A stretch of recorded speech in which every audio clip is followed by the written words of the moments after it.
Hello everyone. So today we will be starting with the fourth class of corporate auditing. देखिए first three classes में हम लोगों ने कुल मिलाकर दो सेक्शंस को अच्छी तरीके से समझा था। सबसे पहले सेक्शन नंबर 139 जिसके अंदर हम लोगों ने appointment of auditors, reappointment of auditors, government companies, first auditors, rotation of auditors and cooling period and filing of casual vacancies पूरा अच्छी तरीके से क्लियर हो चुका है हमारा। और इसी से कनेक्टेड सेक्शन था which is section number 142 which deals with remuneration of auditors। इसकी अंडरस्टैंडिंग पिछले क्लास समझ ली थी, कोई बहुत ज्यादा बड़ा सेक्शन था ही नहीं है। तो आज के क्लास का एजेंडा क्या है, आज की क्लास की स्ट्रक्चरिंग क्या होगी? तो आज अपने स्टार्ट करेंगे सेक्शन नंबर 140 जिसके अंदर हम लोगों को दो बातें पढ़ाई जाएंगी। पहला रिमूवल ऑफ ऑडिटर्स, दूसरा रेजिग्नेशन ऑफ ऑडिटर्स। क्या हम लोग एक बात पढ़ने वाले कि दो बातें हैं? पहला अपने देखेंगे रिमूवल ऑफ ऑडिटर, फिर अपने समझेंगे रेजिग्नेशन ऑफ द ऑडिटर। तो लेकर प्रभु का नाम, let's start with section number 140। और आज अपने बस यही सेक्शन पढ़ेंगे, ज्यादा नहीं पढ़ेंगे, अपने कम ही पढ़ना है अपने को। So with regard to removal कुछ बातें हैं and with regard to resignation कुछ बातें हैं। तो विथ रिगार्ड टू रिमूवल हम क्या पढ़ने वाले हैं? देखिए हम लोग ये जानते हैं कि जो ऑडिटर अपॉइंट होता है उन्हें कौन अपॉइंटमेंट करता है? Share holders. कहां पे करते हैं? एनुअल जनरल मीटिंग में बाई पासिंग ऑर्डिनरी रेजोल्यूशन। और ये जो ऑडिटर अपॉइंट होते हैं इनका टेन्योर कितना रहता है? 5 साल का, that is up to the conclusion of 6th annual general meeting. अब जो ऑडिटर अपॉइंट हुआ उसे हटाया भी तो जा सकता है। तो बोला जाता है कि removal of auditors before annual general meeting, इसके बारे में अगर आपको डिटेल में समझना है तो आप जाइए सेक्शन नंबर 140 सबसेक्शन 1 में। दूसरा बोला जाता है कि जो ऑडिटर अपॉइंट किए गए हैं उन्हें हटाया जा सकता है eight the annual general meeting, eight the annual general meeting. अगर इसके बारे में आपको डिटेल में समझना है तो आपको समझाया जाएगा सेक्शन नंबर 140 सबसेक्शन 4 में। पहला क्या बोला? ऑडिटर का रिमूवल होना एनुअल जनरल मीटिंग से पहले। इसके बारे में अगर आपको समझना है तो सेक्शन नंबर 140 सबसेक्शन 1। दूसरा बोला गया ऑडिटर का रिमूवल होना एनुअल जनरल मीटिंग में। इसके बारे में अगर डिटेल में पढ़ना है तो आप जाइए सेक्शन नंबर 140 सबसेक्शन 4 में। और तीसरा बोला जाता है कि ऑडिटर का रिमूवल हो रहा है by national company law tribunal. Auditor का रिमूवल कौन कर रहा है? National company law tribunal. और इसके बारे में अगर आपको डिटेल में समझना है तो आप जाइए सेक्शन नंबर 140 सबसेक्शन 5 में। तो विद रिगार्ड टू रिमूवल तीन ही बातें हैं। ऑडिटर का रिमूवल होना एनुअल जनरल मीटिंग से पहले, दूसरा है ऑडिटर का रिमूवल होना eight the annual general meeting, और तीसरा है ऑडिटर का रिमूवल होना bye the national company law tribunal. ठीक है, फिर आ जाएंगे अपने रेजिग्नेशन ऑफ ऑडिटर्स में। तो with regard to resignation of auditors अगर आपको कुछ भी डिटेल में पढ़ना है, समझना है, तो आपको बताया जाएगा section number 140 subsection 2 and subsection 3 में। ठीक है, तो आप अपने स्टार्ट करते हैं इस टॉपिक को। तो सबसे पहले अपने क्या पढ़ेंगे? क्या हम लोग रिमूवल से स्टार्ट करें कि अपने रेजिग्नेशन से स्टार्ट करें? हम लोग स्टार्ट करेंगे with removal of auditors and to be more specific we will be starting with removal of auditors before the annual general meeting. हम लोग क्या स्टार्ट करने जा रहे हैं? Removal of auditors before the annual general meeting, that is section number 140 subsection 1 पढ़ने जा रहे हैं अपने। अच्छा, जब अपने ये देखते हैं कि ऐसा कुछ लिखा हुआ है कि ऑडिटर का रिमूवल होना एनुअल जनरल मीटिंग से पहले, इसका मतलब क्या हुआ? पहले इसका इंटरप्रिटेशन समझो क्या है। देखिए ऑडिटर जो होता है उसका अपॉइंटमेंट कौन करते हैं? Share holders. शेयर होल्डर जो ऑडिटर का अपॉइंटमेंट करते हैं कहां पे करते हैं? एनुअल जनरल मीटिंग में। कौन सा रेजोल्यूशन पास होता है? Ordinary resolution. और ये जो ऑडिटर अपॉइंट होता है इसका टेन्योर कितना रहता है? 5 साल का, that is up to the conclusion of 6th annual general meeting. तो removal of auditors before the annual general meeting का मतलब क्या हो गया? कि जो एक ऑडिटर अपनी ओपिनियन देता है वो कभी लिख कर देता है कि बोल कर देता है? ऑब्वियस सा बात है, वो लिख कर देता है। और ओपिनियन किस रिगार्ड में देता है? कि whether the financial statements that have been prepared by the management are showing true or fair view or not। और ये जो ओपिनियन दे रहा है, जिस रिपोर्ट में दे रहा है, उसे अपने ऑडिटर्स रिपोर्ट कहते हैं। तो removal of auditors before annual general meeting का मतलब ये हो गया कि ऑडिटर ने अपनी ऑडिट रिपोर्ट सबमिट की नहीं है और कंपनी के मैनेजमेंट ने कहा कि भैया आप निकलिए, आपको फीस भी मिलने वाला नहीं है। बात को समझो, ऑडिटर अपने रिपोर्ट में क्या लिखता है कि whether the financial statements that have been prepared by the management are showing true और फेयर व्यू और नॉट, दैट इज कंपनी के मैनेजमेंट ने जो फाइनेंशियल स्टेटमेंट प्रिपेयर किए हैं वो सही है या नहीं, इसी का रिपोर्ट देता है ना, इसी में अपना ओपिनियन देता है। और कंपनी का मैनेजमेंट क्या कर रहा है, बोल रहा है कि आपको ये ओपिनियन देने का दरकार नहीं है, निकलिए आप। मतलब समझ में आ रहा है कितना सीरियस इश्यू है ये, आपको फीस भी मिलने वाला नहीं है। अगर नहीं कनेक्ट कर पा रहे तो 2 मिनट रुको, पूरा क्लियर हो जाएगा ये। मुझे एक बात बताओ, ऑडिटर कौन बन सकता है? एक चार्टर्ड अकाउंटेंट इन प्रैक्टिस। इसका टेन्योर कितना रहता है? 5 साल का, that is up to the conclusion of 6th annual general meeting. इस बात को अगर मैं एक एग्जांपल में पुट करूं तो अगर किसी ऑडिटर का अपॉइंटमेंट हो रहा है 2020 को, अगर किसी ऑडिटर का अपॉइंटमेंट हो रहा है 2020 को, कंपनी का पहला एजीएम है, तो इसका टेन्योर कौन से साल तक रहेगा? इस पर्टिकुलर ऑडिटर का टेन्योर कितने साल तक रहेगा? 5 साल। तो 2020 हो गया, 21, 22, 23, 24, 25, है कि नहीं? यही 5 साल रहेंगे। तो पहला एजीएम 2020 को हुआ, दूसरा एजीएम 2021 को हुआ, तीसरा 2022, चौथा हो गया 2023, पांचवा हो गया 2024 और छठा क्या है? 2025। 2020 में इसका अपॉइंटमेंट हुआ, तो यहां से अपने 5 साल जोड़ देते हैं। समझाया था मैंने आपको सेक्शन नंबर 139 में कि जिस एजीएम में ऑडिटर का अपॉइंटमेंट होता है, आप लोग ये सोच के चलो कि वो कंपनी का पहला एजीएम है और वहां से 5 साल जोड़ो, तो 2020 से लेके 2025 हो गया। 2025 में इसका टेन्योर हो जाएगा खत्म। अब हम लोग पढ़ क्या रहे हैं? ऑडिटर का रिमूवल होना एनुअल जनरल मीटिंग से पहले, ऑडिटर का रिमूवल होना एनुअल जनरल मीटिंग से पहले। तो कंपनी का 2021 में एक एजीएम होल्ड होगा कि नहीं होगा? तो 2021 में ऑडिटर अपनी रिपोर्ट सबमिट करेगा। तो हुआ ये कि ऑडिटर अपनी रिपोर्ट सबमिट करे उससे पहले ही कंपनी के मैनेजमेंट ने क्या कहा? भैया आप निकलिए। ये हो गया केस नंबर 1। केस नंबर 2 क्या है कि अगर 2021 में ऑडिटर को नहीं निकाला गया तो क्या हुआ? 2022 में तो ऑडिटर फिर से अपनी रिपोर्ट सबमिट करेगा। बोला गया आपको सबमिट करने का दरकार नहीं है, निकलिए आप। तो केस 1 क्या है? 2021 से पहले ऑडिटर को निकाल दिया गया। केस 2 क्या है? 2022 से पहले ऑडिटर को टाटा बाय बाय किया गया। केस 3 है 2023 से पहले ऑडिटर को निकाल दिया गया। केस 4 हो गया 2024 से पहले ऑडिटर को निकाला गया।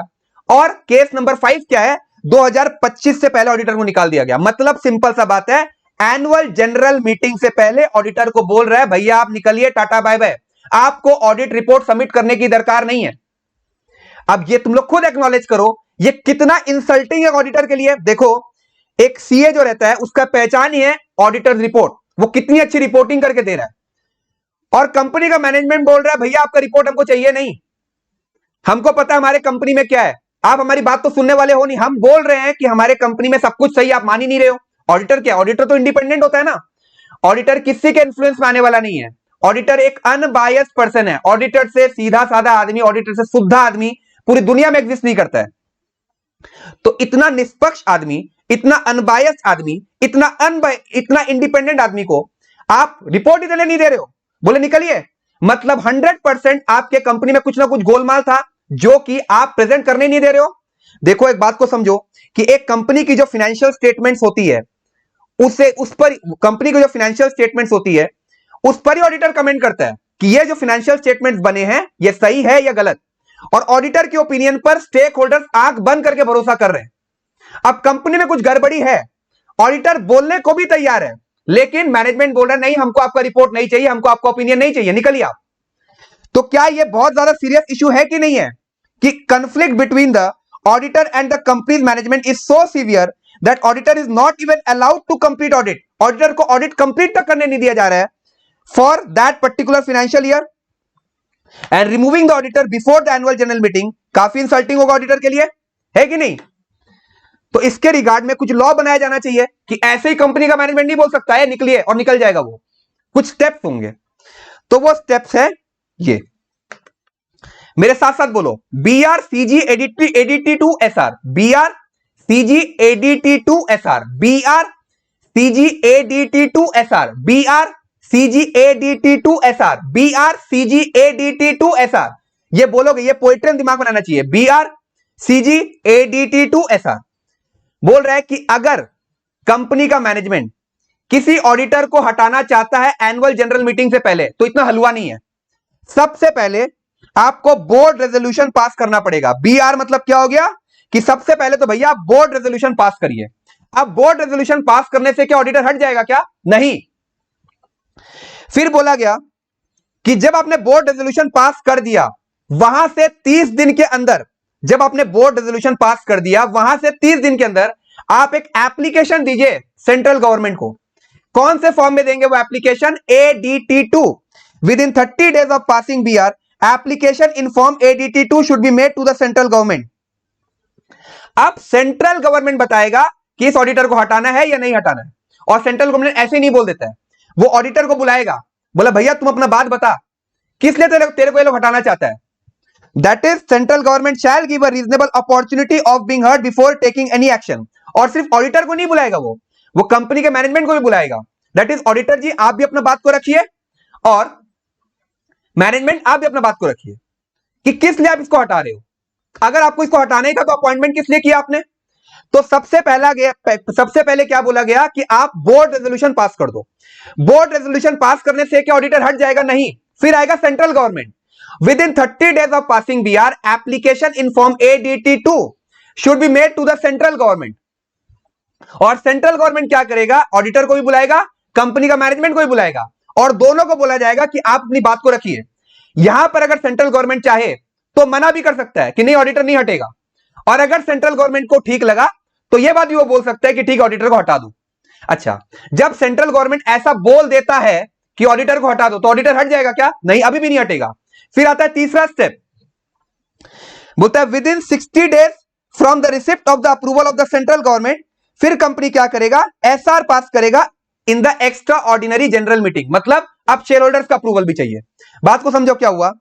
सबसे पहले बोला गया कि देखिए एक केस आया तुम लोग के पास, इस तरीके से समझो, तुम लोग के पास एक केस आया, बोलते हैं कि देखिए हमें ना ऑडिटर को हटाना है एनुअल जनरल मीटिंग से पहले। तो आप लोग ना एटीट्यूड में बोलो ऐसे थोड़ी ना हट जाएगा। सबसे पहले आपने बोर्ड रेजोल्यूशन पास कर दिया क्या? तो बोले सबसे पहले बोर्ड रेजोल्यूशन पास करो। जब बोर्ड रेजोल्यूशन पास हो गया फिर आप सेंट्रल गवर्नमेंट के पास जाओ। With in 30 days of passing BR, application in form ADT2 should be made to the central government. अब ये सेंट्रल गवर्नमेंट का डिस्क्रिप्शन में है कि वो अप्रूवल दे या ना दे, बट ये अप्रूवल देना या नहीं देने से पहले वो ऑडिटर को भी बुलाएगा, कंपनी का मैनेजमेंट को भी बुलाएगा और बोलेगा कि दोनों अपनी बातों को रखो। अगर उसे सब कुछ ठीक लगा तो वो बोलेगा ठीक है अब आप शेयर होल्डर अप्रूवल के लिए चले जाओ, लेकिन अगर उसे नहीं लगा ठीक तो बोलेगा नहीं ऑडिटर नहीं हटेगा। अगर सेंट्रल गवर्नमेंट बोल दिया कि ये ऑडिटर नहीं हट सकता, मुझे गड़बड़ लग रहा है, आपका ऑडिटर एकदम सही है, कंपनी का मैनेजमेंट जी आप ही में कुछ ना कुछ गोलमाल लग रहा है, तो ऑडिटर नहीं हटेगा, कोई हालत में नहीं हटने वाला है। लेकिन अगर सेंट्रल गवर्नमेंट ने बोल दिया कि ठीक है ऑडिटर को आप हटा सकते हो, मेरी रजा मंजूरी है, देन शेयर होल्डर अप्रूवल के लिए जाएगा। और शेयर होल्डर अप्रूवल के रिगार्ड में क्या लिखा हुआ है कि जैसे सेंट्रल गवर्नमेंट ने अप्रूवल दिया वहां से 60 दिन के अंदर कंपनी को SR पास करना पड़ेगा, स्पेशल रेजोल्यूशन पास करना पड़ेगा। SR मतलब क्या हो गया? Special resolution in the extra ordinary general meeting, तो ये ऑडिटर हट जाएगा। मतलब इतना आसान नहीं है एनुअल जनरल मीटिंग से पहले ऑडिटर को हटाना। क्लियर हुआ? तो यहां पर अपना सेक्शन नंबर 140 सबसेक्शन 1 खत्म हुआ। क्या एक बार इसे याद करें? देखो याद करो, इसका स्टेप्स याद करो। क्या इसका पोएट्री क्या मतलब टोन क्या इसका? BR CG ADT2 SR, BR CG ADT2 SR, BR CG ADT2 SR। एक काम करो यहां पर लिख दो 30 दिन और यहां पर लिख दो 60 दिन कि सबसे पहले तो BR पास करो।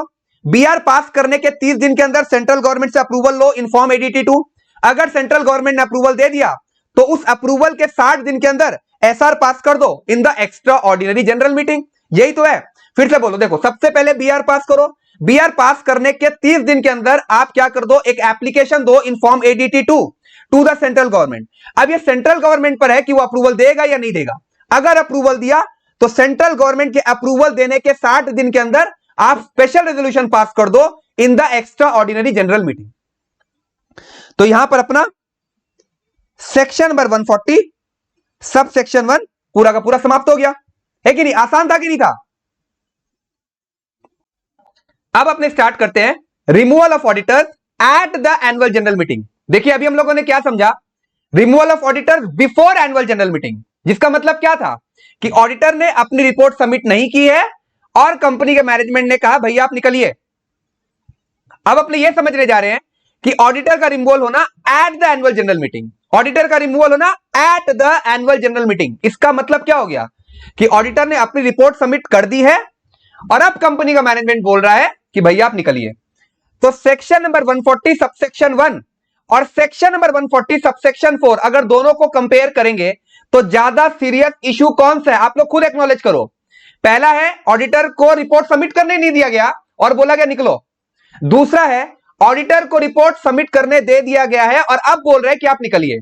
तो ऑब्वियस सा बात है, पहला case that is section 140 subsection 1 is much more serious issue in comparison to section 40 subsection 4।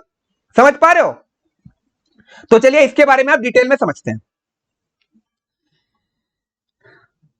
हम लोग ये बात जानते हैं कि only and only a chartered accountant in practice is qualified to be appointed as an auditor of any company. और इसका tenure कितना रहता है? 5 साल का। दैट इज अगर इसका अपॉइंटमेंट 2020 को हुआ है तो इसका टेन्योर कब तक चलेगा? 2025 तक। 2021 में पहला एजीएम, 2022 में दूसरा एजीएम, फिर 23, 24, 25 इस तरीके से 4-5 एजीएम होल्ड किए जाएंगे। तो removal of auditors eight the annual general meeting, इसका मतलब क्या हो गया? इस एग्जांपल में देख लो, या तो ऑडिटर को यहां पर हटा दिया गया, दैट इज उसने अपनी ऑडिट रिपोर्ट सबमिट कर दी और फिर उसे हटाया गया। दूसरा उसे यहां पर भी हटाया जा सकता है, तीसरा यहां पर हटाया जा सकता है, चौथा उसे यहां पर हटाया जा सकता है। लेकिन 2025 वाला केस कवर हो गया क्या? नहीं, बिकॉज 2025 में तो उसका टेन्योर ही खत्म हो रहा है, आप क्या हटा रहे हो? वो तो हट ही जाएगा अपने आप ही। बात को समझो, एक ऑडिटर जो होता है वो अपॉइंट होता है for a period of 5 years till the conclusion of 6th annual general meeting. अगर किसी भी ऑडिटर का अपॉइंटमेंट 2020 को हुआ है तो उसका टेन्योर एंड कब होगा? उसका टेन्योर एंड होगा 2025 को। हम लोग पढ़े हैं removal of auditors eight the annual general meeting. Auditor को हटाया जा रहा है। ऑडिटर को हटाने का मतलब टेन्योर एंड करना नहीं होता है। टेन्योर एंड होने से तो ऑटोमेटिकली ऑडिटर हट गया। तो ये जो सिचुएशंस है इसके रिगार्ड में पहला बात यहां पर आएगा, दूसरा यहां पर आएगा, तीसरा यहां पर और चौथा यहां पर, है कि नहीं? तो इसका क्या प्रोसीजर है? ये देखो, हम लोगों ने removal of auditors before the annual general meeting में स्टेप क्या क्या देखे थे। सबसे पहले देखा हम लोगों ने कि आप बीआर पास कर दो। बीआर पास करने के 30 दिन के अंदर आप सेंट्रल गवर्नमेंट से अप्रूवल ले लो और जो आप सेंट्रल गवर्नमेंट को एप्लीकेशन दोगे वो कौन से फॉर्म में दोगे? Form ADT 2। अगर सेंट्रल गवर्नमेंट ने अप्रूवल दे दिया तो उस अप्रूवल के 60 दिन के अंदर आपको स्पेशल रेजोल्यूशन पास करना पड़ेगा in the extra ordinary general meeting. ठीक है, अब हम लोग देख रहे हैं removal of auditor at the annual general meeting का क्या प्रोसेस है। देखिए, एकदम शांति से सुनना, पूरा का पूरा याद हो जाएगा। मैं पूरा याद करवाऊंगा इसे, क्योंकि ये एक ऐसा एरिया है जिसे स्टूडेंट को रिमेंबर रखने में थोड़ा दिक्कत होता है। धीरे धीरे धीरे धीरे बोलता चला जाऊंगा, जितना बार रिपीट करूंगा उतना बार ध्यान से सुनना, यहीं पर याद हो जाएगा ये। तो सुनो, if you want to remove an auditor at the annual general meeting, if you want to remove an auditor at the annual general meeting, तो बोला गया कि मेंबर्स होल्डिंग 1% या फिर उससे ज्यादा के वोटिंग पावर, मेंबर्स होल्डिंग 1% या फिर उससे ज्यादा के वोटिंग पावर। दूसरा बात क्या बोला जा रहा है? मेंबर्स होल्डिंग 5 लाख या फिर उससे ज्यादा का पेड अप शेयर कैपिटल। इतने मेंबर्स को स्पेशल नोटिस देना पड़ेगा 14 days before the AGM to the company. क्या बोला गया? सुनो, मेंबर्स होल्डिंग 1% या फिर उससे ज्यादा का वोटिंग पावर। दूसरा क्या बोला? मेंबर्स होल्डिंग 5 लाख या फिर उससे ज्यादा का पेड अप शेयर कैपिटल। इतने मेंबर्स को कितने मेंबर्स को? मेंबर्स होल्डिंग 1% या फिर उससे ज्यादा का पेड अप शेयर कैपिटल। दूसरा क्या बोला जा रहा है? मेंबर्स होल्डिंग 5 लाख या फिर उससे ज्यादा का पेड अप शेयर कैपिटल। इतने मेंबर्स को स्पेशल नोटिस देना पड़ेगा। किसे देना पड़ेगा? कंपनी को देना पड़ेगा। और यह स्पेशल नोटिस कब देना पड़ेगा? 14 days before the annual general meeting. Company का एनुअल जनरल मीटिंग होल्ड होता है, उसके 14 दिन पहले यह स्पेशल नोटिस क्या करेगा? मेंबर्स कंपनी को दे देंगे। अब स्पेशल नोटिस के रिगार्ड में एक बात समझ लो कि पूरे के पूरे कंपनी लॉ में इसका जिक्र 2 ही बार आता है। पहला ऑडिटर के रिमूवल के केस में, जो अभी अपने समझ रहे हैं, और दूसरा होता है डायरेक्टर्स के रिमूवल के केस में। लेकिन डायरेक्टर्स आपके कोर्स में है नहीं, इसलिए मैं उसका जिक्र या उसका चर्चा नहीं कर रहा हूं। With regard to auditors removal मैं पूरा का पूरा आपको समझा रहा हूं। मैं फिर से बता देता हूं, स्पेशल नोटिस वर्ड अगर आप कहीं पर देख लो तो पूरे के पूरे कंपनी लॉ में इसका जिक्र केवल और केवल 2 ही जगह आता है। एक ऑडिटर्स रिमूवल, दूसरा डायरेक्टर्स रिमूवल। ऑडिटर्स रिमूवल के बारे में अभी अपने पढ़ रहे हैं। डायरेक्टर्स रिमूवल के रिगार्ड में हम लोग के सिलेबस में कुछ है नहीं, लॉ में कवर्ड है, तो आप लोग लॉ में समझ लीजिएगा। रिपीट करते प्रोसीजर।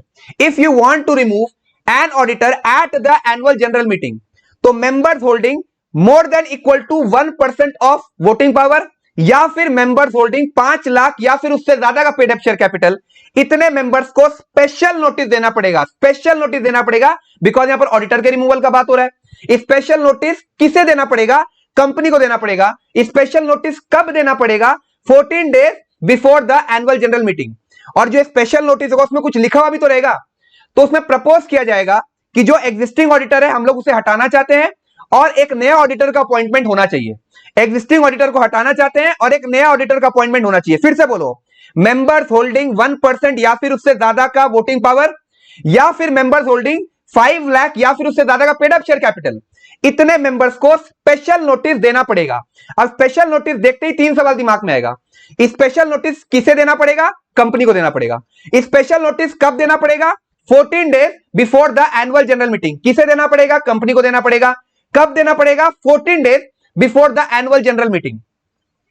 और उस स्पेशल नोटिस में कुछ लिखा हुआ भी तो रहेगा, तो वो क्या लिखा हुआ रहेगा कि एग्जिस्टिंग ऑडिटर को हटाओ और नए ऑडिटर को अपॉइंट करो। ठीक है, तो कंपनी के पास क्या आ गया? कंपनी के पास स्पेशल नोटिस आ गया है कि नहीं? अब कंपनी क्या करेगा? उसका एक कॉपी ऑडिटर को भेजेगा। ऑडिटर को भेजना लॉजिकल भी है क्योंकि उसी को हटाने का बात किया जा रहा है। बोला था कि नहीं? देखो, स्पेशल नोटिस में लिखा हुआ है कि रिमूव करो एग्जिस्टिंग ऑडिटर को, तो ये जो स्पेशल नोटिस का कॉपी है क्या किया जाएगा? एग्जिस्टिंग ऑडिटर को दे दिया जाएगा। और फिर बोला जाएगा, देख भाई सुन, तेरे को हटाने का बात हो रहा है, क्या तुम अपने बारे में, अपने बचाव में कुछ कहना चाहता है? तो अगर ऑडिटर कहना चाहता है तो वो क्या करेगा? एक रिप्रेजेंटेशन लेटर देगा। अगर नहीं, ऑडिटर को बोलना ही पड़ेगा, ऑडिटर को रिप्रेजेंटेशन लेटर देना ही पड़ेगा। ठीक है, तो एक बार फिर से स्टेप को सुनो। मेंबर्स होल्डिंग 1% या फिर उससे ज्यादा का वोटिंग पावर, या फिर मेंबर्स होल्डिंग 5 लाख या फिर उससे ज्यादा का पेड अप शेयर कैपिटल, इतने मेंबर्स स्पेशल नोटिस देंगे। किसे देंगे? कंपनी को देंगे। कब देंगे? 14 days before the annual general meeting. और स्पेशल नोटिस में क्या लिखा होगा कि एग्जिस्टिंग ऑडिटर को हटाओ और नए ऑडिटर को अपॉइंट करो। तो कंपनी के पास स्पेशल नोटिस आ गया। अब कंपनी क्या करेगा? इस स्पेशल नोटिस का एक कॉपी जो रहेगा वो ऑडिटर को दे देगा और ऑडिटर से कहा जाएगा कि तुम भी अपने बचाव में कुछ कहना चाहते हो तो कह दो। तो ऑडिटर जिस लेटर में अपने बारे में बताता है उसे अपने रिप्रेजेंटेशन लेटर कहते हैं। क्या कहते हैं उसे? अपने रिप्रेजेंटेशन लेटर। अब इस रिप्रेजेंटेशन लेटर में ऑडिटर क्या लिख सकता है और ऑडिटर क्या नहीं लिख सकता है? सबसे पहले ऑडिटर क्या नहीं लिख सकता है इसके बारे में जान लो। ऑडिटर ये नहीं बोल सकता कि आप लोग मुझे हटा रहे हो, आप लोगों को पता नहीं मैं कितना बड़ा ऑडिटर हूं, मेरे से बड़ा ऑडिटर दुनिया में एग्जिस्ट नहीं कर सकता। मतलब अपना प्रोपोगेंडा, अपना बड़ाई नहीं कर सकता वो। ठीक है, दूसरा, वो कंपनी के बारे में भी उलटफेर नहीं बोल सकता। मतलब ऑडिटर ये भी नहीं कह सकता कि आप लोग मुझे क्या हटाओगे, आपके कंपनी में सब तो उलटफेर होता है, सब फालतू कंपनी है, सारा का सारा जो फाइनेंशियल स्टेटमेंट प्रिपेयर होता है उसमें गोंडोगोल है। तो कंपनी के बारे में भी डिफेमेटरी या डेरोगेटरी रिमार्क्स आप कमेंट नहीं कर सकते हैं। सिंपल सा आपको क्या बोलना है, पहले मैंने ये बताया आप क्या नहीं बोल सकते हो। तो आप अपनी तारीफ नहीं कर सकते हो और कंपनी के खिलाफ आप कुछ नहीं बोल सकते हो। तो आप क्या बोल सकते हो ये तो बताओ। तो ऑडिटर अपने रिप्रेजेंटेशन लेटर में एकदम सिंपल सा बात बोलेगा कि देखिए, मैंने अपनी समझदारी से अनबायस तरीके से आज तक ऑडिट किया है। आप लोग हटाना चाहते हो या आपका कॉल है, बट अगर मैं अपॉइंट हुआ तो मैं अच्छी तरीके से ही काम करूंगा। इसके अलावा वो कुछ भी नहीं बोलेगा। इंग्लिश में बोला जाए तो इस तरीके से बात रही कि I have conducted audit with full independence and conscience. If I am being appointed further I will continue to do the same. बस इससे ज्यादा वो कुछ नहीं बोलेगा। तो एक बार फिर से पूरा पूरा स्टेप को देखो। मेंबर्स होल्डिंग 1% या फिर उससे ज्यादा का वोटिंग पावर, या फिर क्या हो गया, मेंबर्स होल्डिंग 5 लाख या फिर उससे ज्यादा का पेड अप शेयर कैपिटल, इतने मेंबर्स स्पेशल नोटिस देंगे। और स्पेशल नोटिस किसे देंगे? कंपनी को देंगे। कब देंगे? 14 days before the annual general meeting. और उसमें क्या लिखा होगा कि एग्जिस्टिंग ऑडिटर को हटाओ और दूसरा नए ऑडिटर को अपॉइंट करो। ठीक है, अब कंपनी के पास स्पेशल नोटिस आ गया तो इसका एक कॉपी, एक स्पेशल नोटिस अपने पास रखा और उसका एक कॉपी ऑडिटर को भेज देगा और ऑडिटर से कहा जाएगा कि तुम अपने बचाव में अगर कुछ कहना चाहते हो तो तुम कह सकते हो। तो ऑडिटर अपने बचाव में जिस लेटर में कहता है उसे अपने रिप्रेजेंटेशन लेटर कहते हैं और ऑडिटर वो रिप्रेजेंटेशन लेटर किसे दे देगा? कंपनी को दे देगा। ठीक है, तो कंपनी के पास दो चीजें आ गई, एक स्पेशल नोटिस और दूसरा रिप्रेजेंटेशन लेटर, है कि नहीं? और यह बात भी हमें पता है कि रिप्रेजेंटेशन लेटर में ऑडिटर आलतू फालतू बात नहीं लिखेगा कि मेरे से बड़ा ऑडिटर आज तक हो नहीं सकता, मतलब अपना तारीफ नहीं कर सकता, कंपनी के खिलाफ डेरोगेटरी रिमार्क पास नहीं कर सकता। वो सिंपल सा बोलेगा कि मैंने ऑडिट आज तक पूरी समझदारी से किया है, अनबायस तरीके से किया है, मैं एकदम इंडिपेंडेंट रहा हूं, अगर आप मुझे अपॉइंट फर्दर करते हो तो मैं उसी तरीके से काम करूंगा आगे भी, बस इतना ही बोलेगा। एक बात ध्यान रखना कि अगर ऑडिटर अपना बड़ाई करता है, अगर ऑडिटर कंपनी के खिलाफ कोई डेरोगेटरी रिमार्क्स पास करता है तो ऑडिटर के खिलाफ एक्शन लिया जाएगा। वो क्या एक्शन लिया जाएगा मैं बताऊंगा आपको, एक बार पेशेंस रखो। मैंने यहां पर देखो नोट 1 लिख के रखा है कि अगर ऑडिटर अपनी तारीफ करेगा, अगर ऑडिटर डेरोगेटरी रिमार्क्स पास करता है कंपनी के खिलाफ तो ऑडिटर के खिलाफ एक्शन लेंगे दो लोग, एक ICAI, दूसरा NCLT, national company law tribunal. क्या एक्शन लेंगे अपने समझेंगे, लेकिन पहले जितना मैंने अभी तक क्लियर करा है मैं फिर से रिपीट करूंगा, ठीक है? सबसे पहले बोला गया कि मेंबर्स होल्डिंग 1% या फिर उससे ज्यादा का वोटिंग पावर, या फिर मेंबर्स होल्डिंग 5 लाख या फिर उससे ज्यादा का पेड अप शेयर कैपिटल, इतने मेंबर स्पेशल नोटिस देंगे। स्पेशल नोटिस किसे देंगे? कंपनी को देंगे। कब देंगे? 14 days before the annual general meeting. और उस स्पेशल नोटिस में क्या लिखा होगा कि एग्जिस्टिंग ऑडिटर को हटाओ और नए ऑडिटर को अपॉइंट करो। कंपनी के पास एक स्पेशल नोटिस रहेगा उसके पास, और एक कॉपी ऑफ स्पेशल नोटिस वो किसे फॉरवर्ड कर देगा? ऑडिटर को। और ऑडिटर से अब कहा जाएगा कि तुम भी अपने बचाव में कुछ कहना चाहते हो तो कह दो। तो जिस अपने बचाव में ऑडिटर जो भी कहता है उसे एक लेटर की फॉर्म में दिया जाता है जिसे अपने रिप्रेजेंटेशन लेटर कहते हैं। तो ये रिप्रेजेंटेशन लेटर में ऑडिटर क्या बोल सकता है कि मैंने अपनी समझदारी से पूरी इंडिपेंडेंस तरीके से ऑडिट किया है, अगर आप मुझे अपॉइंट करते हो तो मैं आगे भी उसी तरीके से काम करूंगा। ऑडिटर अपना तारीफ नहीं कर सकता, कंपनी के खिलाफ डेरोगेटरी रिमार्क्स पास नहीं कर सकता। अगर वो अपना तारीफ करेगा, अगर कंपनी के खिलाफ डेरोगेटरी रिमार्क्स पास करेगा तो उसके क्या कॉन्सिक्वेंसेस होंगे अपने समझेंगे, अभी तक वो समझा नहीं है हम लोगों ने, ठीक है? तो कंपनी के पास दो पेपर आ गए, पहला स्पेशल नोटिस और दूसरा ऑडिटर के द्वारा प्रेजेंट किया गया रिप्रेजेंटेशन लेटर। अब कंपनी का क्या रिस्पॉन्सिबिलिटी है? देखो, कंपनी सर्कुलेट करेगा ये copy of special notice, copy of special notice, copy of representation letter at least 7 days before the annual general meeting. मतलब क्या हो गया? देखो कि कंपनी के बैलेंस जितने भी शेयर होल्डर्स बचे हुए हैं, देखो कितने लोगों ने एप्लीकेशन दिया था, members holding 1% of voting power या फिर मेंबर्स होल्डिंग 5 लाख या फिर उससे ज्यादा का पेड अप शेयर कैपिटल, इतने लोगों ने स्पेशल नोटिस दिया था कंपनी को। फिर कंपनी ने इस स्पेशल नोटिस का कॉपी ऑडिटर को दे दिया, ऑडिटर ने रिप्रेजेंटेशन लेटर दिया कंपनी को। तो अब कंपनी के पास स्पेशल नोटिस है, कंपनी के पास रिप्रेजेंटेशन लेटर है, तो इसका एक copy, that is special notice का कॉपी, रिप्रेजेंटेशन लेटर का कॉपी, बैलेंस जितने बाकी शेयर होल्डर्स है उसे सर्कुलेट कर दिया जाएगा एनुअल जनरल मीटिंग के 7 दिन पहले, ठीक है? अब एनुअल जनरल मीटिंग में क्या होगा? एग्जिस्टिंग ऑडिटर को हटा दिया जाएगा, मतलब चर्चा होगा, और अगर ठीक लगा तो ऑडिटर को हटा दिया जाएगा, और जब रिमूवल होगा एग्जिस्टिंग ऑडिटर का तो ऑर्डिनरी रेजोल्यूशन पास किया जाएगा, और अपॉइंटमेंट जब होगा नए ऑडिटर का तो यहां पर भी ऑर्डिनरी रेजोल्यूशन पास किया जाएगा, ठीक है? अब जब रिमूवल हो रहा है एग्जिस्टिंग ऑडिटर का तो सुनो, जो रिप्रेजेंटेशन लेटर ऑडिटर ने दिया था, जो रिप्रेजेंटेशन लेटर ऑडिटर ने दिया था, इसको रीड किया जाएगा उस एनुअल जनरल मीटिंग में। रीड करे बिना पुराने ऑडिटर को हटाया नहीं जा सकता है। और जो नए ऑडिटर का अपॉइंटमेंट होगा वो किस तरीके से होता है, इसके बारे में डिटेल में सेक्शन नंबर 139 में समझ लिया था हम लोगों ने, था कि नहीं? 4 स्टेज था। 4 स्टेज में अपने बोले थे कि नहीं कि सबसे पहले बोर्ड ऑफ डायरेक्टर्स एक नाम प्रपोज करते हैं, फिर ऑडिटर से पूछते हैं कि तुम कहीं डिस्क्वालीफाइड तो नहीं है ना, फिर शेयर होल्डर्स अपॉइंट करते हैं, फिर ADT 1 फाइल किया जाता है। वो पूरा का पूरा स्टेप सेक्शन नंबर 139 में कवर्ड है। तो ये पूरा का पूरा प्रोसीजर एक बार फिर से रिपीट करो और ज्यादा कंसेप्चुअली दिमाग में घुसेगा। देखो, सबसे पहले कुछ मेंबर्स, अब कुछ मेंबर्स में कौन हो गए? देखो कि जो मेंबर्स होल्ड कर रहे हैं 1% या फिर उससे ज्यादा का वोटिंग पावर, या फिर मेंबर्स होल्डिंग 5 लाख या फिर उससे ज्यादा का पेड अप शेयर कैपिटल, इतने मेंबर्स स्पेशल नोटिस देंगे। स्पेशल नोटिस किसे देंगे? कंपनी को देंगे। कब देंगे? 14 days before the annual general meeting, और जिसमें यह प्रपोज किया जाएगा कि एग्जिस्टिंग ऑडिटर को हटाओ, नए ऑडिटर को अपॉइंट करो। अब कंपनी के पास स्पेशल नोटिस आ गया, इसका एक कॉपी ऑडिटर के पास चला जाएगा, और ऑडिटर से कहा जाएगा कि भैया तू भी अपनी बात को कुछ अगर रखना चाहता है तो रख दे। तो ऑडिटर रिप्रेजेंटेशन लेटर के द्वारा अपनी बात को रखता है, जिसमें वो कंपनी के खिलाफ कोई डेरोगेटरी रिमार्क पास नहीं करेगा, अपना तारीफ नहीं करेगा। वो सिर्फ और सिर्फ ये लिखेगा that I have conducted the audit with full independence and conscience, और अगर मुझे अपॉइंट किया गया तो मैं आगे भी इसी तरीके से काम करूंगा।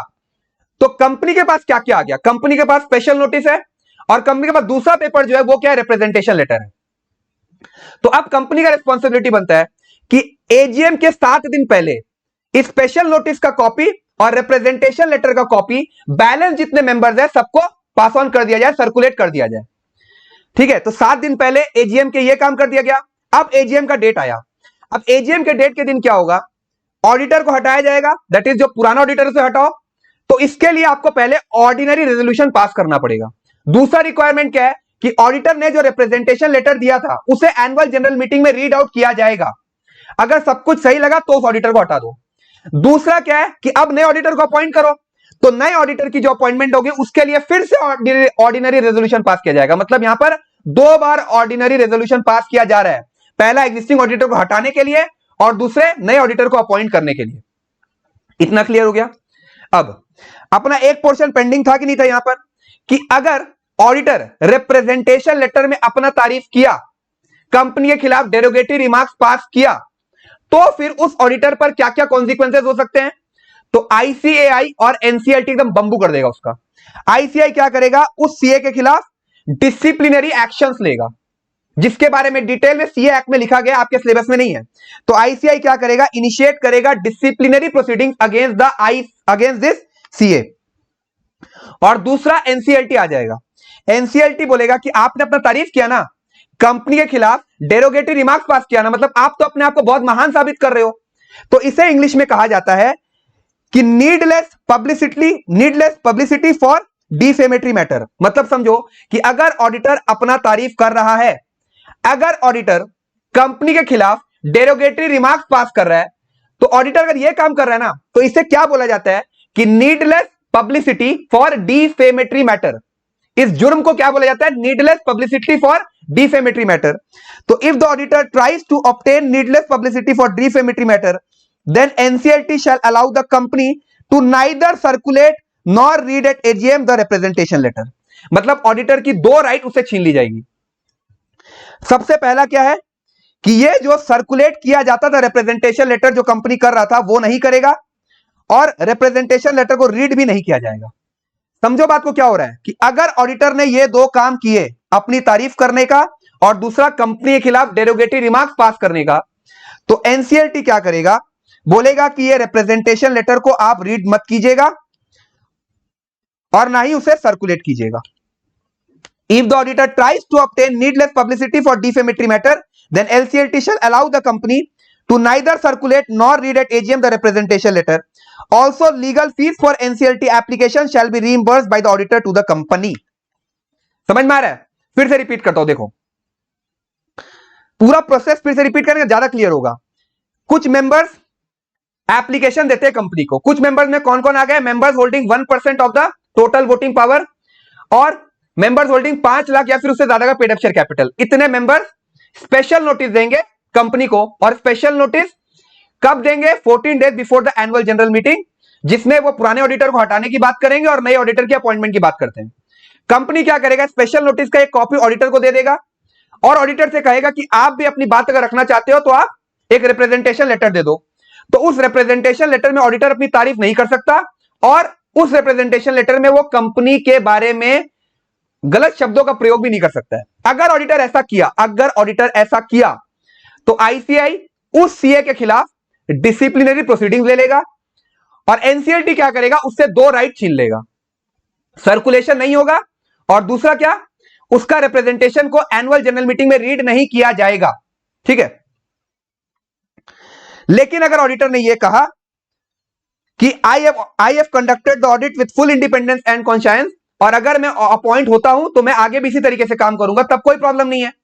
तो कंपनी के पास रिप्रेजेंटेशन लेटर आ गया, कंपनी के पास स्पेशल नोटिस है, तो कंपनी क्या करेगा, सर्कुलेट करेगा एक copy of representation letter, copy of special notice, जो बाकी मेंबर्स है उन्हें कब करेगा, 7 days before the annual general meeting. अब एनुअल जनरल मीटिंग हुआ, उसमें पुराने ऑडिटर को हटा दिया जाएगा और पुराने ऑडिटर को जो हटाया जाएगा उसके पहले 2 रिक्वायरमेंट है, पहला ऑर्डिनरी रेजोल्यूशन पास कर दो और दूसरा क्या है कि रिप्रेजेंटेशन लेटर को रीड करो, और फिर नए ऑडिटर को अपॉइंट करने के लिए फिर से एक ऑर्डिनरी रेजोल्यूशन पास किया जाएगा। यह है आपका पूरा का पूरा process with regard to removal of auditor at the annual general meeting. तो एक बार फिर से रिवाइज करते हैं, section number 140 subsection 1 and section number 140 subsection 2। Section number 140 subsection 1 क्या है? Removal of auditor before the annual general meeting. और दूसरा क्या है? सेक्शन नंबर 140 सबसेक्शन 4, जिसमें अपने समझेंगे removal of auditor at the annual general meeting. तो before the annual general meeting में क्या था कि सबसे पहले आप बीआर पास कर दो। बीआर पास करने के 30 दिन के अंदर आप एक एप्लीकेशन दो सेंट्रल गवर्नमेंट को, और वो जो एप्लीकेशन आप दोगे किसमें दोगे? फॉर्म ADT2 में। अब सेंट्रल गवर्नमेंट को अगर सब कुछ सही लगा तो सेंट्रल गवर्नमेंट के अप्रूवल के 60 दिन के अंदर आप स्पेशल रेजोल्यूशन पास कर दो in the extra ordinary general meeting. यह है आपका step for removal of auditor before the annual general meeting. फिर हम लोगों ने देखा step for removal of auditor at the annual general meeting. इसमें क्या हो रहा है देखो कि कुछ members, that is members holding 1% of the total voting power, 1% या फिर उससे ज्यादा का वोटिंग पावर। दूसरा बोला जा रहा है मेंबर्स होल्डिंग 5 लाख या फिर उससे ज्यादा का पेड अप शेयर कैपिटल। इतने मेंबर्स स्पेशल नोटिस देंगे। किसे देंगे? कंपनी को देंगे। कब देंगे? 14 days before the annual general meeting, जिसमें यह प्रपोज किया जाएगा कि एग्जिस्टिंग ऑडिटर को हटाओ और नए ऑडिटर को अपॉइंट करो। कंपनी क्या करेगा? स्पेशल नोटिस का कॉपी ऑडिटर को दे देगा और ऑडिटर से कहेगा कि आप भी अगर अपने कुछ बात रखना चाहते हो तो आप बोल दो। और ऑडिटर एक रिप्रेजेंटेशन लेटर के द्वारा अपनी बातों को रखता है, जिसमें वो कंपनी के खिलाफ कोई डेरोगेटरी रिमार्क्स पास नहीं कर सकता, अपनी तारीफ नहीं कर सकता, जिसे अपने कहते हैं needless fame for defamatory matter. Needless fame for, needless publicity कह लो, फेम कह लो, एक ही बात है। तो needless publicity for defamatory matter, ठीक है। तो ऑडिटर क्या कह सकता है रिप्रेजेंटेशन लेटर में कि I have conducted the audit with full independence and conscience, और अगर मैं ऑडिटर अपॉइंट होता हूं आगे भी तो मैं उसी तरीके से काम करूंगा। लेकिन अगर ऑडिटर अपनी तारीफ करता है या फिर कंपनी के खिलाफ डेरोगेटरी रिमार्क्स पास करता है तो एनसीएलटी आ जाएगा, आईसीआई आ जाएगा। आईसीआई उस ऑडिटर के खिलाफ डिसिप्लिनरी एक्शंस लेगा और एनसीएलटी क्या करेगा? ऑडिटर से 2 राइट छीन लेगा, दैट इज उसका रिप्रेजेंटेशन लेटर को सर्कुलेट नहीं किया जाएगा 7 days before the annual general meeting, और एनुअल जनरल मीटिंग के दिन उस रिप्रेजेंटेशन लेटर को रीड भी नहीं किया जाएगा। लेकिन अगर ऑडिटर ने सब कुछ सही किया तो कंपनी क्या करेगा? सर्कुलेट कर देगा रिप्रेजेंटेशन लेटर का कॉपी को और स्पेशल नोटिस का कॉपी को to balance other members at least 7 days before the annual general meeting. अब एनुअल जनरल मीटिंग हुआ, यहां पर क्या होगा? एग्जिस्टिंग ऑडिटर को हटाया जाएगा, जिसके लिए 2 रिक्वायरमेंट है, ओआर पास कर दो और उसके रिप्रेजेंटेशन लेटर को रीड करो, और नए ऑडिटर को अपॉइंट कर दिया जाएगा और उसके लिए फिर से ऑर्डिनरी रेजोल्यूशन पास किया जाएगा। That is annual general meeting में 2 बार ओआर पास किया जा रहा है, पहला एग्जिस्टिंग ऑडिटर को हटाने के लिए और दूसरा नए ऑडिटर को अपॉइंट करने के लिए। तो यहां पर देखिए अपना सेक्शन नंबर 140 सबसेक्शन 1 और सेक्शन नंबर 140 सबसेक्शन 4 पूरा डिटेल में अच्छी तरीके से कंप्लीट हो गया कि नहीं? याद हुआ है कि नहीं हुआ है कि नहीं? ठीक है। Now with regard to this particular content we are starting with the last topic, removal of auditor by the national company law tribunal, और इसके बारे में डिटेल में चर्चा की गई है सेक्शन नंबर 140 सबसेक्शन 5 में। देखिए हम लोगों ने अभी तक ये अच्छी तरीके से देखा कि what are the steps for the removal of auditor before annual general meeting. फिर हम लोगों ने देखा steps for removal of auditor at the annual general meeting, जिसके बारे में डिटेल में बताया गया सेक्शन नंबर 140 सबसेक्शन 4 में। Now we are starting with removal of auditor by national company law tribunal, national company law tribunal, और इसके बारे में चर्चा की जाती है सेक्शन नंबर 140 सबसेक्शन 5 में, ठीक है। तो यह है इसका कंटेंट, और इस कंटेंट को मैं एक चार्ट फॉर्म में प्रेजेंट कर रहा हूं। देखो, नेशनल कंपनी लॉ ट्राइब्यूनल के पास एप्लीकेशन 3 तरीके से आ सकती है। मतलब अगर वो चाहते हैं कि किसी भी ऑडिटर को हटाना है तो वो ऑडिटर को हटाने के लिए जो रिक्वेस्ट आता है वो 3 तरीके से आ सकता है। पहला तो स्वयं, स्वो मोटो मतलब क्या होता है? स्वयं। जैसे किसी पर्टिकुलर ऑडिटर के खिलाफ ऑलरेडी केस चल रहा है एनसीएलटी के पास, और उस केस के दौरान पता चला कि ऑडिटर ने फ्रॉड किया है। बात को समझो, कोई पर्टिकुलर ऑडिटर है, उसके खिलाफ केस चल रहा था और उस केस के दौरान पता चला कि यार ये ऑडिटर तो फ्रॉड है। अगर केस चल रहा होता है इसका मतलब ये हो गया ना कि ये फ्रॉड है या नहीं अभी पता नहीं है, लेकिन केस चलते चलते मतलब उसका इन्वेस्टिगेशन के दौरान ये क्लियर हो गया कि हाँ यार ये ऑडिटर तो फ्रॉड है। तो इस समय एनसीएलटी क्या करेगा? रिमूव कर देगा उस ऑडिटर को, उस ऑडिटर पे बैन लगाएगा 5 साल का, और उस पर पनिशमेंट लगेगी अंडर सेक्शन 447। अब पनिशमेंट क्या है अंडर सेक्शन 447 ये आपके सिलेबस में नहीं है, बस ये याद रखना कि ठीक है कि स्वो मोटो दैट इज कोई केस चल रहा था और उस दौरान अगर एनसीएलटी को पता चला कि ऑडिटर ने फ्रॉड किया है तो एनसीएलटी क्या करेगा? उस ऑडिटर को हटा देगा, बैन लगा देगा 5 साल का, और पनिशमेंट होगा अंडर सेक्शन 447। तो ये हो गया पहला केस। दूसरा केस क्या है कि सेंट्रल गवर्नमेंट का एग्जीक्यूटिव विंग ने बोला कि ऑडिटर गलत है, तो भी एनसीएलटी क्या कर सकता है, उस ऑडिटर को हटा सकता है, बैन लगा सकता है और पनिशमेंट हो सकता है अंडर सेक्शन 447। अब यहां पर देखो, यहां पर एग्जीक्यूटिव विंग लिखा हुआ है और यहां पर जुडिशरी विंग लिखा हुआ है। इसका मतलब क्या होता है, कोई भी लॉ बनता है ना, उसका 3 विंग होता है। सबसे पहले लेजिस्लेटिव विंग क्या करता है, लॉ बनाता है। दूसरा होता है एग्जीक्यूटिव विंग, जो लॉ बना है उसे इंप्लीमेंट करने के लिए एग्जीक्यूटिव विंग आता है। और तीसरा होता है आपका जुडिशरी विंग, जो अगर लॉ का अगर पालन ठीक से नहीं किया गया तो सजा भी तो देना पड़ता है ना, तो जुडिशरी विंग क्या करता है, सजा देता है। तो लेजिस्लेटिव विंग लॉ बनाता है, एग्जीक्यूटिव विंग उस लॉ को इंप्लीमेंट करता है और जुडिशरी विंग क्या करता है, जो लॉ इंप्लीमेंट हुआ या नहीं हुआ ठीक से, वो उनको सजा देता है। तो सेंट्रल गवर्नमेंट का एग्जीक्यूटिव विंग ने अगर कोई एप्लीकेशन दिया to the judiciary wing, that is NCLT को, तो एनसीएलटी क्या करेगा, उस ऑडिटर को हटाएगा, बैन लगाएगा 5 साल का और पनिशमेंट होगा under section 447। Executive wing of central government में कौन कौन आते हैं, जैसे कि Ministry of Corporate Affairs, Security and Exchange Board of India, Reserve Bank of India, IT department. इन लोगों ने ऑडिटर के खिलाफ कंप्लेन किया टू द एनसीएलटी, और एनसीएलटी को अगर सब कुछ सही लगा तो वो ऑडिटर को हटा देंगे, बैन लगा देंगे 5 साल का और पनिशमेंट होगा अंडर सेक्शन 447। अच्छा, अगर स्पेसिफिकली सेंट्रल गवर्नमेंट ने अप्लाई किया है, तो एनसीएलटी को ऑर्डर 15 दिन के अंदर पास करना ही पड़ेगा। मतलब समझो बात को, एनसीएलटी के पास 3 तरीके से एप्लीकेशन आ सकते हैं। पहला तो सुओ मोटो, दूसरा सेंट्रल गवर्नमेंट और तीसरा एनी पर्सन। 3 तरीके हैं। इसमें से बोला गया कि अगर सेंट्रल गवर्नमेंट का एग्जीक्यूटिव विंग ने यह बता दिया कि ऑडिटर फ्रॉड है, देन एनसीएलटी को 15 दिन के अंदर ऑर्डर पास करना ही पड़ेगा। और ऑर्डर क्या होगा, ऑडिटर को हटाओ, बैन लगाओ, पनिशमेंट होगा। लेकिन अगर सुओ मोटो केस है या फिर किसी और पर्सन ने एनसीएलटी को एप्लीकेशन दिया, तो कोई टाइम लिमिट नहीं है कि कब तक एनसीएलटी ऑर्डर पास करे। बात को समझो क्या हो रहा है, 3 तरीके से एनसीएलटी के पास कंप्लेंट जा सकता है। एक सुओ मोटो, दूसरा सेंट्रल गवर्नमेंट, तीसरा एनी पर्सन।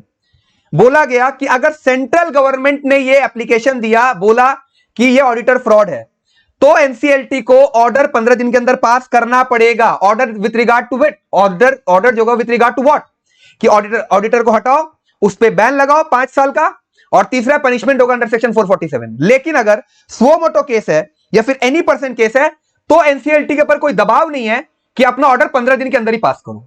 यही है आपका सेक्शन नंबर 140 सबसेक्शन 5। पढ़ लीजिए इसे। द ट्रिब्यूनल इधर suo motu application made to it by the central government या फिर कोई भी पर्सन अगर सेटिस्फाइड है, दैट इज अगर एनसीएलटी सेटिस्फाइड है that the auditor of the company has whether directly or indirectly acted in fraudulent manner, तो वो डायरेक्ट करेगा कंपनी को कि ऑडिटर को हटा दो, वो अपॉइंट नहीं किया जा सकता आने वाले 5 साल तक, और उस पर पनिशमेंट होगा अंडर सेक्शन 447। लेकिन अगर स्पेसिफिकली सेंट्रल गवर्नमेंट ने अप्लाई किया है ट्राइब्यूनल को, तो ऑर्डर 15 दिन के अंदर पास हो जाना चाहिए। तो यहां पर अपना सेक्शन नंबर 140 सब सेक्शन 5 जो है ये भी खत्म हो गया है कि नहीं। तो अब क्या करते हैं, तीनों को फिर से रिवाइज करते हैं। सबसे पहले हम लोगों ने देखा what are the steps for removal of auditor before annual general meeting, और इसके बारे में डिटेल में है सेक्शन नंबर 140 सबसेक्शन 1 में। तो यहां पर एक पोएट्री दिमाग में रहता है, BR CG ADT 2 SR। तो सबसे पहले बोर्ड रेजोल्यूशन पास कर दो। बोर्ड रेजोल्यूशन पास करने के 30 दिन के अंदर आप एक एप्लीकेशन दो in form ADT2 to the central government. अब सेंट्रल गवर्नमेंट के पास एप्लीकेशन चला गया, वहां से 60 दिन के अंदर आप क्या कर दो, स्पेशल रेजोल्यूशन पास कर दो। ठीक है।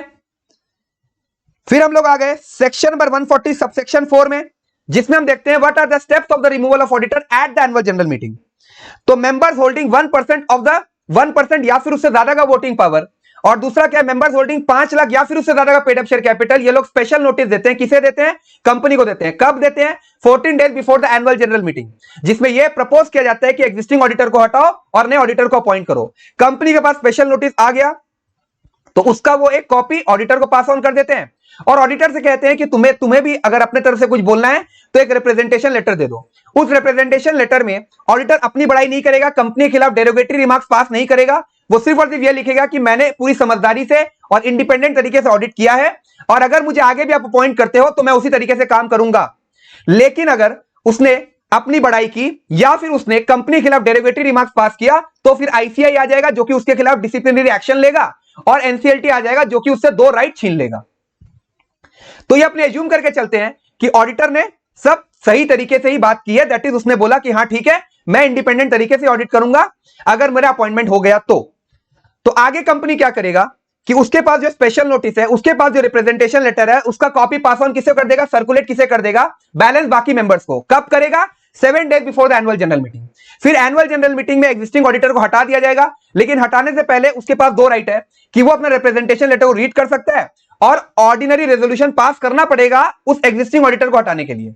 और दूसरा क्या है, नए ऑडिटर को अपॉइंट कर दो, और ये जो नए ऑडिटर अपॉइंट होगा इसके लिए भी फिर से ऑर्डिनरी रेजोल्यूशन पास होगा। ये है आपका सेक्शन 140 सबसेक्शन 4।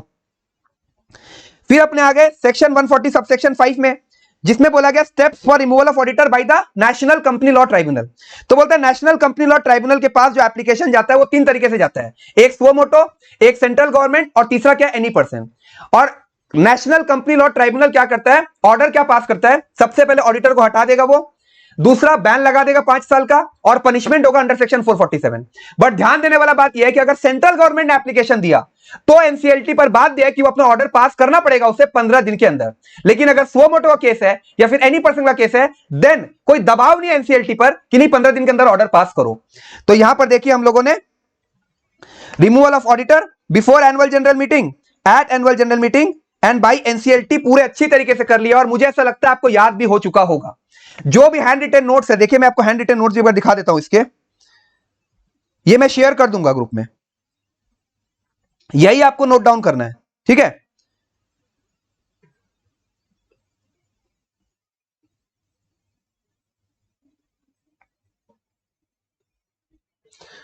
तो यहां पर देखिए अपना रिमूवल ऑफ ऑडिटर पूरा का पूरा समाप्त हो चुका है। 140 सबसेक्शन 1 खत्म, 140 सबसेक्शन 4 खत्म, एंड 140 सबसेक्शन 5 भी अपना ओवर हो चुका है। Now let's start with the final topic of today's class, resignation of the auditor, जिसके बारे में बताया गया है section number 140 subsection 2 and subsection 3 में। टॉपिक बहुत आसान है, छोटा सा है, याद भी हो जाएगा, मैं याद करवा दूंगा आपको, ठीक है। तो एकदम एनर्जेटिक रहो, बस क्लास समाप्त होने वाला है अपना।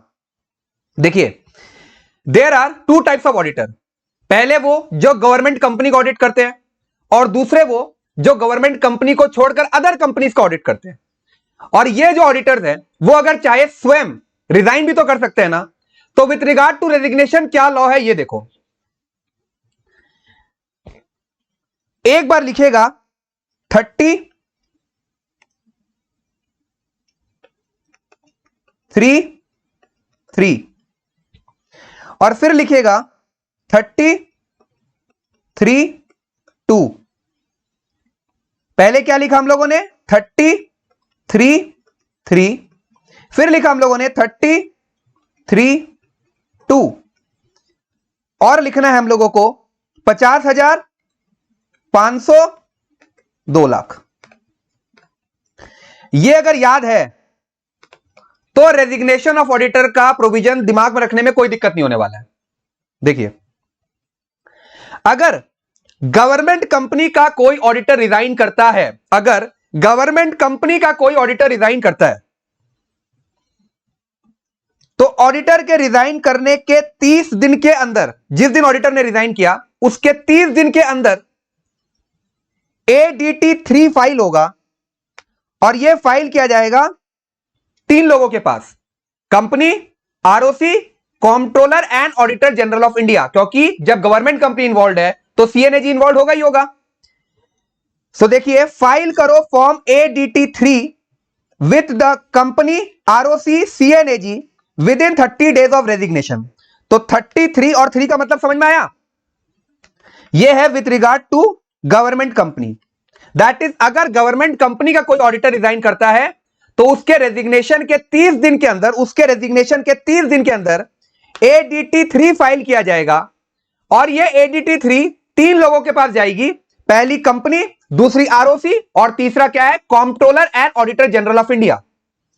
अब 33(2) क्या बोल रहा है, यह है with regard to other than government company का अगर कोई ऑडिटर रिजाइन करे तो यहां पर क्या होगा, बोलता है उसके रेजिग्नेशन करने के 30 दिन के अंदर ADT 3 फाइल होगा, और ये ADT 3 फाइल किया जाएगा दो लोगों के पास, कंपनी एंड ROC। CNAG के पास होगा क्या? नहीं होगा, बिकॉज ये कोई गवर्नमेंट कंपनी थोड़ी ना है। तो देखो क्या लिखा हुआ है कि अगर गवर्नमेंट कंपनी का कोई ऑडिटर रिजाइन करता है तो ADT 3 फाइल किया जाता है with the company, ROC and CNAG with in 30 days of resignation. और अदर देन गवर्नमेंट कंपनी का अगर कोई ऑडिटर रिजाइन करता है तो फाइल करो ADT 3 with the company, ROC with in 30 days of resignation. और अगर आपने कंप्लाई नहीं किया तो मिनिमम पेनल्टी आपकी 50,000 रुपए की रहेगी। मिनिमम पेनल्टी 50,000 या फिर auditors remuneration whichever is less, auditor को जो फीस मिलती है, या फिर 50,000 विचएवर इज लेस, इन दोनों में से जो भी कम है। और 30 दिन के बाद भी अगर कंटिन्यू डिफॉल्ट रहेगा तो हर दिन 500 की पेनल्टी लगेगी आप पर, बट मैक्सिमम पेनल्टी 2 लाख से ज्यादा की नहीं हो सकती है। समझो बात को, क्या हो रहा है कि अगर कोई भी ऑडिटर रिजाइन करता है तो with in 30 days of resignation आपको क्या करना पड़ेगा? ADT 3 फाइल करना पड़ेगा। या तो आप कंपनी, ROC, CNAG के पास फाइल करो, या फिर कंपनी और ROC के पास फाइल करो। अगर गवर्नमेंट कंपनी का ऑडिटर है तो 3 लोगों के पास जाएगा, और अगर अदर देन गवर्नमेंट कंपनी का ऑडिटर है तो केवल और केवल कंपनी और ROC के पास जाएगा। लेकिन अगर आपने ऐसा नहीं किया तो फिर पेनल्टी लगेगी। मिनिमम पेनल्टी कितनी है? 50,000 या फिर auditors remuneration whichever is less, दोनों में से जो भी कम है। अब 30 दिन के ऊपर भी अगर ये डिफॉल्ट चलता रहा, आपने ADT 3 फाइल नहीं किया, तो 31वें दिन से 32वें दिन से हर दिन आपका क्या लगेगा? 500 रुपए का पेनल्टी लगेगा पर डे। लेकिन ओवरऑल पेनल्टी जो होगा वो 2 लाख से ज्यादा का नहीं हो सकता है। तो मिनिमम पेनल्टी इज 50,000 या फिर auditors remuneration whichever is less, continuing penalty है 500 रुपए, और मैक्सिमम पेनल्टी कितना है? 2 लाख रुपए का। यह है with regard to resignation of auditor. तो एक बार फिर से बोलो कि अगर गवर्नमेंट कंपनी का ऑडिटर है तो वो ऑडिटर जब रिजाइन करता है वहां से 30 दिन के अंदर ADT 3 फाइल करना पड़ेगा, और ये ADT 3 3 लोगों के पास जाएगा, कंपनी, ROC और CNAG। Other than government company का ऑडिटर अगर रिजाइन करता है तो उसके रेजिग्नेशन के 30 दिन के अंदर ADT 3 फाइल करो, और ये ADT 3 2 लोगों के पास जाएगा, कंपनी और ROC। अगर ऐसा नहीं हुआ तो फिर आप पर पेनल्टी लगेगी। मिनिमम पेनल्टी कितनी है? 50,000। मैक्सिमम पेनल्टी कितनी है? 2 लाख। और कंटिन्यूइंग पेनल्टी कितनी है? 500 रुपए। यह है आपका with regard to resignation by the auditor. ठीक है, तो जो भी मैंने आज पढ़ाया एक बार अपने बुक से मार्किंग कर लेते हैं, फिर एक सवाल करेंगे अपने। देखो,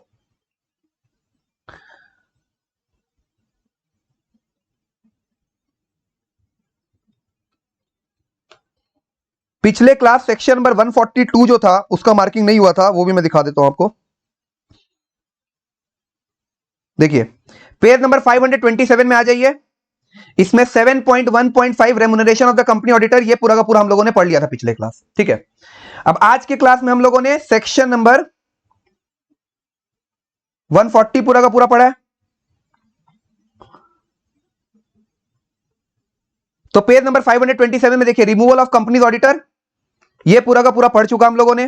पेज नंबर 528 में आ जाइए कि removal of auditor before the expiry of his term, removal of auditor by the tribunal, ये भी पूरा का पूरा पढ़ लिया है। जिस तरीके से मैंने आपको पढ़ाया है ना, जो हैंड रिटन नोट्स मैं आपको दे रहा हूं, बस वही लिखना है। ये सिर्फ अब रीड कर लीजिए एक बार, कोई भी ऐसा पॉइंट नहीं है जो छोड़ा हुआ है। ये थोड़ा बोरिंग लगता है देखने में, मैंने क्या किया है, एक सुंदर से चार्ट बना दिया है ताकि पढ़ने में थोड़ा और स्टूडेंट फ्रेंडली लगे आप लोगों को। तो ये हम लोगों ने पूरा का पूरा पढ़ लिया। और क्या पढ़ा आज?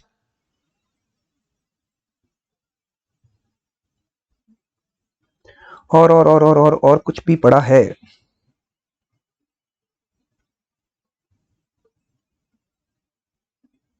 हाँ, रेजिग्नेशन बाय ए कंपनी ऑडिटर, ये भी पढ़ लिया।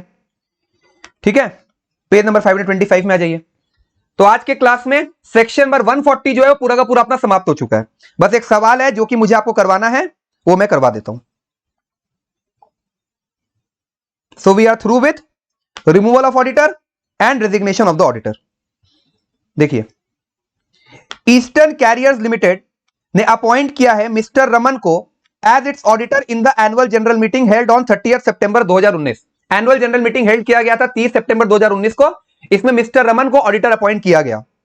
इनिशियली उसने क्या किया, एक्सेप्ट कर लिया अपॉइंटमेंट को, दिक्कत नहीं है। लेकिन बाद में उसने क्या किया, रिजाइन कर दिया from his office on 31 October 2019 for personal reasons. उसने रिजाइन किया। Board of directors seek your advice for filling up the vacancy by appointment of mister Albert as auditor advice. मतलब उसके जगह क्या हुआ, मिस्टर रमन जब चले गए तो मिस्टर एल्बर्ट को अपॉइंट किया गया है। Also suggest the procedure to be adopted in case mister Albert is propose to be remove from his office before the expiry of his term. देखो, पहले मिस्टर रमन को अपॉइंट किया गया ऑडिटर, फिर उसने रिजाइन कर दिया। जैसे ही मिस्टर रमन ने रिजाइन किया तो कैजुअल वैकेंसी अराइज हो गई कि नहीं हो गई? और हम ये जानते हैं कि एक ऑडिटर जो होता है वो स्टैट्यूटरी पोजीशन होल्ड करता है किसी भी कंपनी में। आपको ऑडिटर रखना पड़ेगा, अपॉइंट करना ही पड़ेगा, नहीं चलेगा कि ऑडिटर नहीं है तो ये नहीं चलने वाला है। तो मिस्टर रमन जब गया तो कैजुअल वैकेंसी अराइज हुई, और उस कैजुअल वैकेंसी को फिल करने के लिए कौन आए? Mister Albert. तो ये फिलिंग ऑफ कैजुअल वैकेंसी के रिगार्ड में क्या प्रोविजन है ये बताओ। तो हम ये जानते हैं कि पहले बीआर पास करना पड़ता है 30 दिन में, और फिर आपको ओआर पास करना पड़ता है नेक्स्ट 3 डेज में। फिलिंग ऑफ कैजुअल वैकेंसी का यही प्रोविजन है। और फिर आगे क्या बोला गया कि ऑल्सो सजेस्ट करो procedure to be adopted in case mister Albert is propose to be remove from his office, मतलब उसे हटाया जा रहा है। देखो केस ऊपर क्या बताया गया कि मिस्टर सॉरी समझो बात को, क्या हुआ कि मिस्टर रमन को अपॉइंट किया गया था, उसने रिजाइन कर दिया। रिजाइन करने के बाद मिस्टर एल्बर्ट आए, अब मिस्टर एल्बर्ट को हटाया जा रहा है। Also suggest the procedure to be adopted in case mister Albert is propose to be remove from his office before the expiry of his term, मतलब उनके टर्म एक्सपायर करने से पहले अगर उसे हटाया जाए तो फिर प्रोविजन क्या है? तो ये एज्यूम करके चलना कि यहां पर जो रिमूवल होता है वो है बिफोर एजीएम। अगर क्वेश्चन में लिखा हुआ नहीं है कि ऑडिटर को जो रिमूव किया जा रहा है एट एनुअल जनरल मीटिंग किया जा रहा है, कि बिफोर एनुअल जनरल मीटिंग किया जा रहा है, कि बाय एनसीएलटी किया जा रहा है, तो हमेशा ये एज्यूम करके चलना that the auditor is being remove before annual general meeting. और बिफोर एनुअल जनरल मीटिंग का प्रोविजन क्या था? सबसे पहले आप बोर्ड रेजोल्यूशन पास कर दो। बोर्ड रेजोल्यूशन पास करने के 30 दिन के अंदर आप सेंट्रल गवर्नमेंट से अप्रूवल ले लो by filing form 82। Central government ने अप्रूवल दे दिया तो वहां से उस अप्रूवल के 60 दिन के अंदर आप स्पेशल रेजोल्यूशन पास कर दो। तो केस समझ में आया क्या हुआ? देखो, सबसे पहले मिस्टर रमन को अपॉइंट किया गया, अपॉइंट करने के बाद उन्होंने रिजाइन कर दिया। रिजाइन करने के कारण एक कैजुअल वैकेंसी अराइज हो गई, और वो कैजुअल वैकेंसी को फिल किया मिस्टर एल्बर्ट ने। तो with regard to casual vacancy हम लोग जानते हैं कि सबसे पहले आपको बोर्ड रेजोल्यूशन पास करना पड़ेगा 30 दिन के अंदर, और फिर आपको ऑर्डिनरी रेजोल्यूशन पास करना पड़ेगा नेक्स्ट 3 मंथ्स में। अब क्या हो गया? मिस्टर एल्बर्ट अपॉइंट हो गए, वो काम कर रहे हैं, फिर उन्हें भी हटा दिया गया, मतलब मिस्टर एल्बर्ट को रिमूव किया गया from his office before the expiry of his term. तो यहां पर what are the steps for removal of auditor before annual general meeting? तो सबसे पहले बोर्ड रेजोल्यूशन पास कर दो, वहां से 30 दिन के अंदर सेंट्रल गवर्नमेंट को आप एप्लीकेशन दो bye filing form 82। Central government ने अगर अप्रूवल दे दिया तो वहां से 60 दिन के अंदर आप स्पेशल रेजोल्यूशन पास कर दो और ऑडिटर हट जाएगा। तो यह है एक सवाल जो मुझे आपको करवाना था। तो आज का क्लास अपने यहीं पर रखते हैं। मैंने आपको section number 139, section number 142 and section number 140 अच्छी तरीके से पढ़ा दिया है। प्लीज साथ साथ पढ़ लो, ज्यादा टाइम लगने वाला नहीं है, ये चैप्टर बहुत आसान है। ठीक है, तो चलिए आज के लिए बाय बाय। अपने हेल्थ का ध्यान रखिए और पढ़िए अच्छी तरीके से। बाय।